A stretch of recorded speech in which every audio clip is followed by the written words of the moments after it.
Hello everyone, कैसे हैं आप लोग। तो आज हम डिस्कस करेंगे रिसेंटली सेंटर ने जो arm forces special power act है उसको 6 महीने के लिए एक्सटेंड किया है नागालैंड एंड अरुणाचल प्रदेश में। तो यहाँ पे arm forces special powers act actually में है क्या, इसमें कैसे कैसे पावर्स जो आर्म फोर्सेस को मिलती हैं, कैसे नॉर्मल सिचुएशन से ये अलग होती है, क्या क्या प्रॉब्लम्स हो सकती हैं यहाँ पे, इसके रिलेटेड जो भी कंट्रोवर्सीज है उसको डिस्कस करेंगे। और सुप्रीम कोर्ट ने यहाँ पे क्या जजमेंट दी है कि इसको इंप्लीमेंट कैसे करनी चाहिए, डिटेल में डिस्कस करेंगे। तो देखिए, from governance point of view के हिसाब से बहुत ही इंपॉर्टेंट वीडियो होने वाली है। तो इस वीडियो को एंड तक बिल्कुल देखते रहिएगा। और इससे पहले अगर आप लोगों ने हमारे चैनल को अब तक सब्सक्राइब नहीं किया है तो इसको प्लीज सब्सक्राइब कर लीजिए, ताकि आने वाले ऐसे ही वीडियोस के नोटिफिकेशन इसी तरह आपको मिलते रहे। तो चलिए आज का वीडियो शुरू करते हैं। तो देखिए, यहाँ पे आपको बहुत ही छोटी छोटी चीजें आपको सीखने को मिलेगी, तो हर पॉइंट बहुत ही इंपॉर्टेंट है।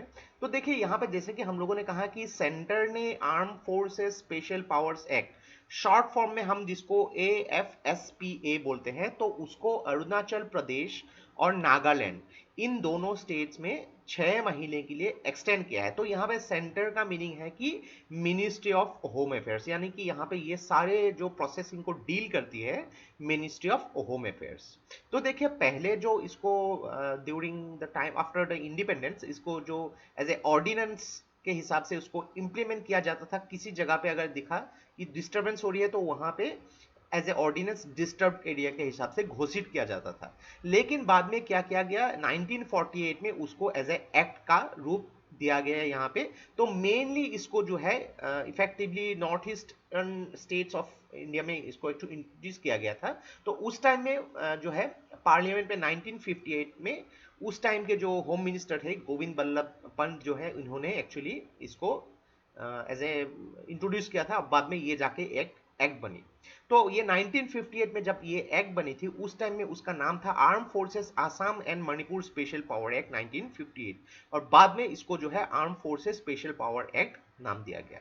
तो पहले पहले तो इसको अरुणाचल प्रदेश, मेघालय, मिजोरम में इंप्लीमेंट किया गया था, और बाद में इसको एक्चुअली नागालैंड में भी एक्चुअली इंप्लीमेंट किए गए थे। तो काफी सारे यहाँ पे स्टेट में उसके बाद इंप्लीमेंट किए जाने लगे। तो यहां तक हम लोगों ने arm forces special powers act के बारे में थोड़ा समझ लिया। लेकिन यहां पे देखिए कि इस एक्ट से क्या क्या होता है। तो देखिए, जब भी एक जगह पे एक नॉर्मल सिचुएशन से हट के कुछ हो जाती है, यहाँ पे सिविलियन वॉर्स होती है, यहाँ पे कुछ भी जो पुलिस के पास जो पावर होनी चाहिए वो पुलिस जो है उसको कंट्रोल करने में नाकामयाब हो रही है, यहाँ पे लोग जो है कानून को हाथ में ले रहे हैं। तो ऐसे सिचुएशन में क्या करती है, सेंट्रल आर्म फोर्सेस को डिप्लॉय किया जाता है। तो पहले तो सेंटर उस एरिया को घोषित करती है कि एज ए डिस्टर्ब्ड एरिया, और उसके बाद central arm forces, arm police forces को यहाँ पे डिप्लॉय किए जाते हैं, और उनको पावर मिलती है कि कोई भी लोग अगर कानून को हाथ में लेते हुए पकड़े गए तो उनको जो है गोली मार के उनको जो है किल भी किया जा सकता है, और उनको अरेस्ट भी किया जा सकता है, और उनको उस व्यक्ति को जो है अपने जो अगर लगा कि सपोज किसी एरियाज में कुछ घरों में ऐसे प्रॉब्लम्स हो सकती है तो विदाउट वारंट जाके चेकिंग कर सकते हैं, या फिर किसी को भी हिरासत में ले सकते हैं विदाउट एनी वारंट। तो ये मेनली देखे कि protection for the prosecution and legal suit के प्रोटेक्शन के लिए उसको किए जाते हैं। तो पहली बात, जैसे कि हम लोगों ने ऑलरेडी डिस्कस किया, इसको 1958 में इसको जो है इफेक्ट में लाया गया था, बिकॉज उस टाइम में जो है नागा अपराइजिंग बहुत ज्यादा हो चुकी थी। बाद में क्या किया कि 1972 में इसको कुछ कुछ अमेंड किए गए। तो यहाँ पे जो है सेंटर के पास ये एक पावर आया कि किसी भी जो है स्टेट के किसी एरिया को डिस्टर्ब एरिया घोषित कर सकती है यहाँ पे। लेकिन ये जब डिस्टर्ब एरिया घोषित किया जाता है उसको कॉन्करेंटली किया जाता है, यानी कि एक स्टेट गवर्नमेंट भी यहाँ पे जो है घोषित कर सकते हैं। तो वेरी वेरी इंपॉर्टेंट ये जो पावर है एक्ट में, इसमें सेंटर के साथ यहाँ पे स्टेट गवर्नमेंट भी किसी एरिया को डिस्टर्ब एरिया घोषित कर सकती है। तो करेंटली ये जो है arm forces special powers act, ये जो है आसाम, नागालैंड, मणिपुर और अरुणाचल प्रदेश के कुछ जगहों में ये इफेक्टिवली इंप्लीमेंट हो चुकी है।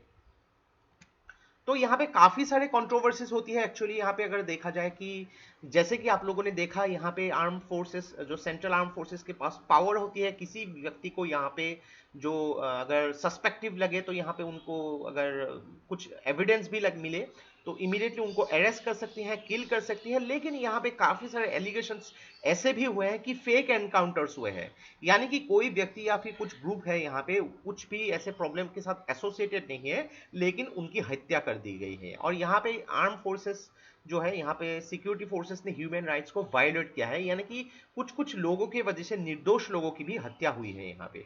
तो यहाँ पे जो है बहुत जगहों पे ऐसे भी हो रही है कि स्पेशली नागालैंड और जम्मू एंड कश्मीर में इनडिफिनिट इम्पोजिशन, यानी कि ये 6 महीने में हर बार एक बार रिव्यू होनी चाहिए कि एक जगह में डिस्टर्ब एरिया घोषित किया है, लेकिन उसको इनडेफिनेटली कंटिन्यू किया गया है रिव्यू किए बगैर। यहाँ पे स्पेशली नागालैंड और जम्मू कश्मीर बहुत ज्यादा यहाँ पे भुगत चुकी है। यहाँ पे मेन अगर बात करेंगे रिकमेंडेशंस ऑफ जीवन रेड्डी कमिटी, तो 2004 में एक्चुअली जीवन रेड्डी कमीशन ने यहाँ पे एक कमिटी बिठाई।